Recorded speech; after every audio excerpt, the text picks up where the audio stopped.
નમસ્કાર મિત્રો સ્વાગત છે તમારું અમારી યુટ્યુબ ચેનલમાં। આજની વિડીયોમાં વાત કરીશું દેશ અને દુનિયાના સુપરફાસ્ટ સમાચારની। સૌપ્રથમ વાત કરીએ તો ભારે વરસાદના પગલે સીએમની સમીક્ષા બેઠક। છેલ્લા કેટલાય દિવસોથી ગુજરાતના અનેક વિસ્તારોમાં ભારે વરસાદ વરસી રહ્યો છે, જેના પગલે અનેક જગ્યા પર પૂરની પરિસ્થિતિ સર્જાઈ છે।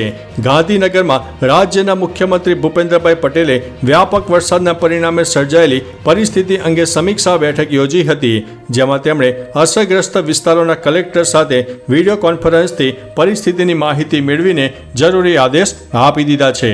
મિત્રો, અન્ય મહત્વના સમાચારની વાત કરીએ તો રાષ્ટ્રપતિ ભવનના 2 હોલના નામ બદલાયા છે। રાષ્ટ્રપતિ ભવનની અંદર સ્થિત દરબાર હોલ અને અશોકા હોલના નામ બદલવામાં આવ્યા છે। રાષ્ટ્રપતિ ભવન દ્વારા બહાર પાડવામાં આવેલી પ્રેસ નોટ મુજબ દરબાર હોલનું નામ હવે ગણતંત્ર મંડપ અને અશોક હોલનું નામ હવે અશોક મંડપ રાખવામાં આવશે। દરબાર હોલ એ જ્યાં રાષ્ટ્રીય પુરસ્કારો આપવામાં આવે છે, જ્યારે અશોક હોલ મૂળ રૂપે એક બોલરૂમ છે। મિત્રો, અન્ય મહત્વના સમાચારની વાત કરીએ તો રાષ્ટ્રપતિ બાળકોની વચ્ચે શિક્ષક બનીને પહોંચી ગયા હતા। રાષ્ટ્રપતિ દ્રૌપદી મુર્મુ દિલ્હીના ડૉક્ટર રાજેન્દ્ર પ્રસાદ કેન્દ્રીય વિદ્યાલય પહોંચ્યા હતા। તેમણે બાળકોને શિક્ષક બનીને પાઠ શીખવ્યા અને તેમની સાથે ઘણી બધી વાતો કરી અને તેમણે બાળકોને વિવિધ પ્રશ્નો પૂછ્યા। જણાવી દઈએ કે દ્રૌપદી મુર્મુ તેમના રાષ્ટ્રપતિ પદના 2 વર્ષ પૂર્ણ થવાના અવસર પર અહીં પહોંચ્યા હતા। દ્રૌપદી મુર્મુએ શાળાની છોકરીઓના ખૂબ વખાણ કર્યા છે। મિત્રો, અન્ય મહત્વના સમાચારની વાત કરીએ તો ઉકાઈ ડેમનું જળસ્તર વધ્યું છે। 300 લોકોનું રેસ્ક્યુ કરવામાં આવ્યું છે। ભારે વરસાદથી ચારે તરફ પાણી જ પાણી જોવા મળી રહ્યું છે। દક્ષિણ ગુજરાતમાં મેઘરાજા મન મૂકીને વરસી રહ્યા છે, જેને લઈને તાપીમાં ઉકાઈ ડેમની સપાટી 316 ફૂટને પાર થઈ ગઈ છે। બીજી તરફ સુરતમાં વરસાદ તો બંધ થયો છે, પણ તંત્ર બચાવ કામગીરીમાં લાગી ગયું છે। અત્યાર સુધીમાં 300 લોકોનું રેસ્ક્યુ કરાયું છે। માંડવી તાલુકામાં તણાઈ જવાથી 2 લોકોના મોત થયા છે। એસડીઆરએફ, એનડીઆરએફ અને પોલીસની ટીમો લોકોની વહારે આવી રહી છે। મિત્રો, અન્ય મહત્વના સમાચારની વાત કરીએ તો સતત ત્રીજા દિવસે સોના ચાંદીમાં કડાકો જોવા મળ્યો છે। બજેટમાં સોના અને ચાંદીની કસ્ટમ ડ્યુટીમાં ઘટાડા બાદ 3 દિવસમાં સોનું 5,000 અને ચાંદી 6,400 રૂપિયા સસ્તું થયું છે। 25 જુલાઈએ સોનું 974 રૂપિયા ઘટીને 68,177 રૂપિયા આવી ગયું છે। સોનામાં 23 જુલાઈના રોજ 3,616 રૂપિયા અને 24 જુલાઈના રોજ 451 રૂપિયાનો ઘટાડો થયો હતો। ચાંદીમાં પણ 3,061 રૂપિયાનો ઘટાડો થયો છે, જેથી ચાંદીનો ભાવ ઘટીને 81,801 રૂપિયા પ્રતિ કિલોગ્રામ ઉપર પહોંચી ગયો છે।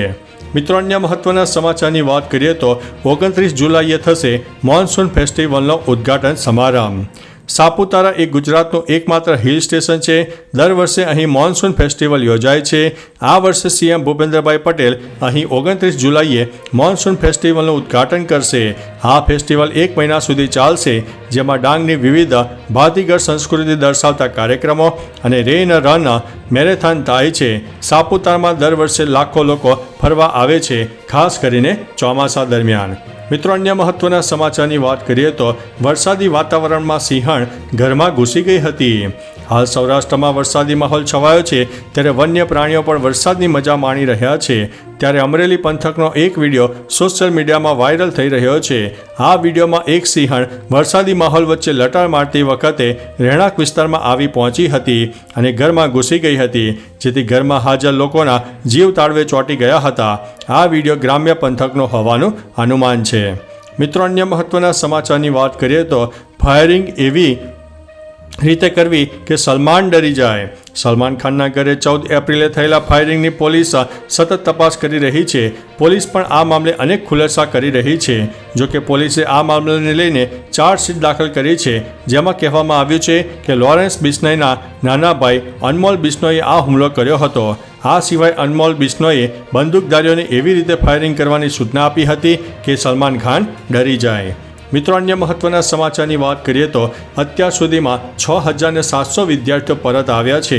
બાંગ્લાદેશમાં આરક્ષણને લઈને ચાલી રહેલા તોફાન વચ્ચે ભારતીય વિદેશ મંત્રાલયે જણાવ્યું છે કે અત્યાર સુધીમાં 6,700થી વધુ ભારતીય વિદ્યાર્થીઓ બાંગ્લાદેશથી પરત આવ્યા છે. તેમણે કહ્યું છે કે અમને બાંગ્લાદેશ સરકાર તરફથી ખૂબ જ સારો સહયોગ મળ્યો છે.